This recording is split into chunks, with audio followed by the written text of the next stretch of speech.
Harry Kroto is the Francis Eppes Professor in the Department of Chemistry and Biochemistry at Florida State.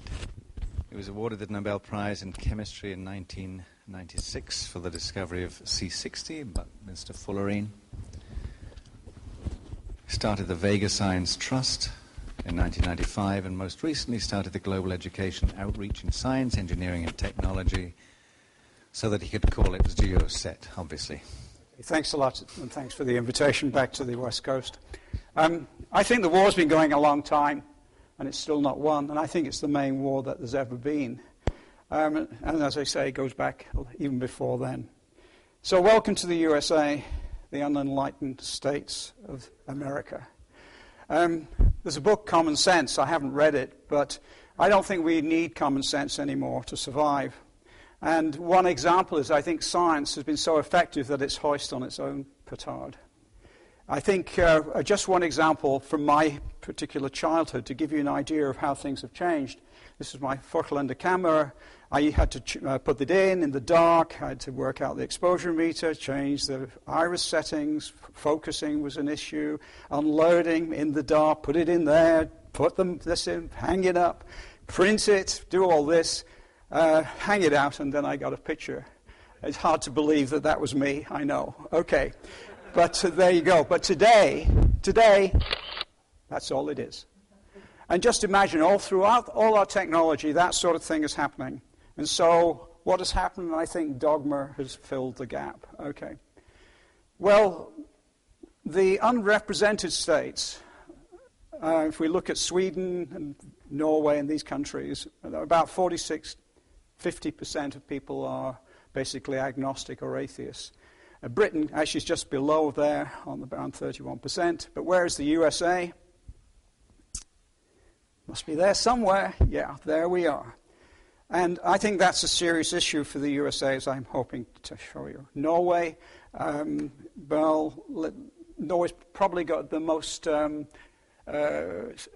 atheistic country, but also has the lowest crime, and so there are issues there as far as morals are concerned.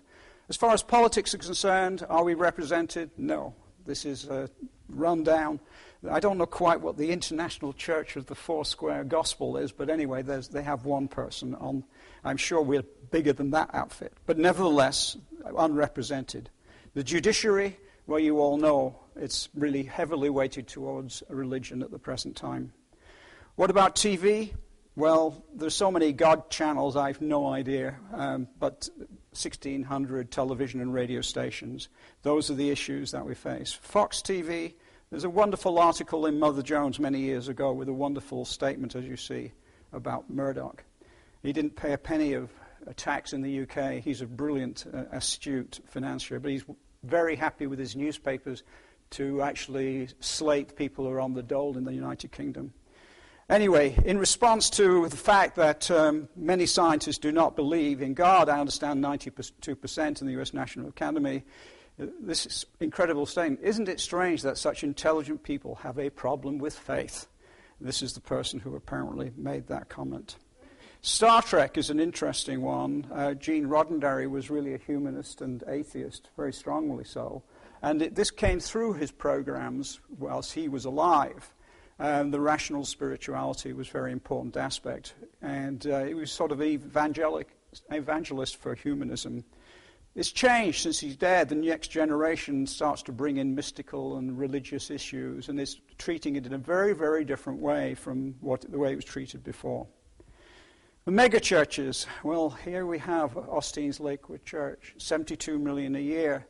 Bought the Compaq Center, 5 floors, 2 waterfalls. This is the congregation. There's a Kids Life Center, a facility for $25 million, designed by former Disney staffers. $76 million a year, 1,600 off from every member of the congregation, and they're asked to give 10% of their gross income. The church's greatest expense is TV. Airtime buys $22 million last year, broadcast and shows to more than 100 markets. How many science channels, we ask? What about banks? Bank of America, they loaned at least $25 million to Austin to build that mega church. It's a great deal for the bank, tax-exempt initiative. No tangible product offered, so there's no risk. The congregants all bank with Bank of America. This is a great deal. But no wealth creation. Just imagine what a disastrous effect that sort of investment is on the U.S. economy. And this is what's coming in the future. I think everywhere you look, there's a problem. Social infrastructure, Obama's concession to faith-based programs, his willingness to extend unconstitutional faith-based diversion of tax dollars to religious institutions begun by Bush. It's basically religious pandering. And the same is happening in the USA. The undermining of science. Well, let's look at this man, Heller. Okay, Heller, in the Times online, said that Professor wins a prize for a maths link to God. His theories do not so much offer proof of the existence of God as introduce doubt about the material existence of the world around us. Well, here he is getting his money from the Duke of Edinburgh, and he's wondering whether the money is actually in there, I presume. But why it's dangerous is that you see on the website, Professor wins a prize for maths linked to God. A Polish priest and mathematician has won the world's richest academic prize for work that shows how maths can offer circumstantial evidence of God. How pathetic. How stingy. I mean, he obviously has got a cell phone to God. Surely he deserves 1.6 billion if he's got his cell phone number. That's a big issue, okay? 1.6 million is trivial if he actually had a mathematical link to God. The Templeton Prize, who's actually making a decision on this? Well, about the big questions, okay? The laws of nature, I think that's what the Nobel Foundation was trying to do in the universe. And questions of nature, love, gratitude, and forgiveness and creativity, that's obviously not necessarily cool. Heller focuses on non-commutative geometry and groupoid theory of mathematics. I know what group theory, but it's probably been grouping and hemorrhoids. I don't know what groupoid theory is. Which attempts to remove the problem of an initial cosmological singularity at the origin of the universe. Well, let's look at who is the judges. Social science and the humanities. His beatitude, patriarch of the Romanian Orthodox Church. Sarah Oakley, professor of divinity. The human genome, Francis Collins, may be a scientist. Professor of philosophy, professor of psychiatry, author, theologian of Templeton Prize winner. Swaminathan, National Commission of Farmers. Are any of these possibly able to judge groupoid theory, mathematics, and these things? Well, maybe Walter Thirring, theoretical physicist. Maybe. Walter Thirring, what do we find? Explores the theological and philosophical implications of 20th century discoveries in physics. Okay, essential reading, apparently. Traces God in the laws of nature. Templeton Foundation Press. Francis Collins, the grim writer. Here we are, The Language of Gods. Well, I think Sam Harris has written and read this book and can tell you a little bit more of what is in that book. Education. Beverly Slough. Some of you may know that I was heavily involved for the National Academy of Sciences in the problem of Florida teaching. Beverly Slough says the standards should be flexible enough for students to seek all points of view and draw their own conclusions. The Academic Freedom Bill, promoted by the Discovery Institute. What she says is anybody with half a brain can see that natural selection takes place. But to make the great leaps from fish to man, the fossil record doesn't support that. Well, maybe it needs a whole brain. You never know. In fact, a science teacher in Florida came out to me when I said this and said, I have you know that I use the whole brain that God gave me. I said, okay, how old is the Grand Canyon? 5,000 years old. Science teacher in Florida. Issues all the way. Florida senators. This fellow, Senator Wise, went to see Expelled over the weekend. How many of you know of the film Expelled? A few of you do. It was a compelling documentary and addresses the crux of what the bill is about. Senate Majority Leader, Senator Webster, on Darwin's theory, he said that the word theory means just a conjecture, a mere scientific speculation. That's the issue we have. Louisiana is down the tube. A number of states have been considering the Academic Freedom Bill, which singles out evolution for special criticism. It was enacted by the signature of Bobby Jindal, and here is Happy Bobby having signed it. Ben Nevis, chief sponsor of the bill, repeatedly denied the scheme is intended to smuggle religion into the classroom. He is a deacon at the Memorial Baptist Church. Maybe, who knows. Well, Margaret and I were heavily involved in this in Florida, and we put an ad in the newspaper pointing out that this girl, in 3 weeks, was cured in 1942 by penicillin, and that it may return because bacteria are evolving into forms that are resistant to penicillin. The public are, as we heard in the previous talk, really irrational on this issue. They just do not understand it. It's ignorance and irrationality at the same time. I speak with a sort of somewhat English accent. Well, we don't have an accent. You Americans have accents, you know.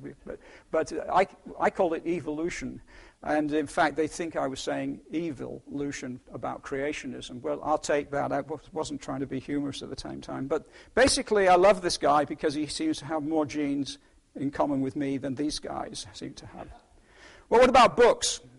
I think, I'm not going to go into that. I don't have the time. David Barton's books, he produces a whole load of those. Harun Yahya. How many people know of Harun Yahya? One or two. Just one over the back. He's basically, well, I don't know who he is, what he is, but he's certainly a huge publisher of books.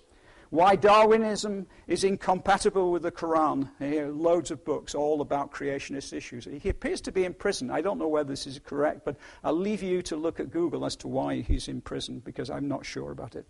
The Templeton Press is an example also of publishers who are producing large numbers of books, and this is just a routine number of these that actually come through there.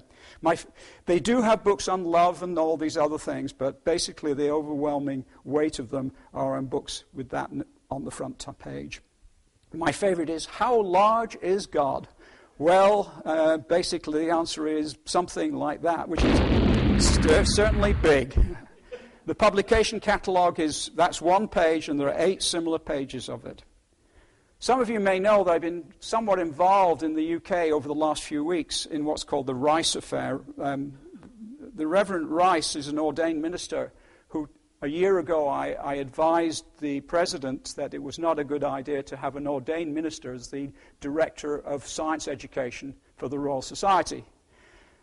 He then spoke at the British Association meeting saying that certainly he should be able to discuss creationism in school with children. Now, of course, it's quite correct that you should be able to discuss the origin of the universe and the origin of life in the science lesson. Is a perfectly acceptable one. But the question is, who's going to answer the question?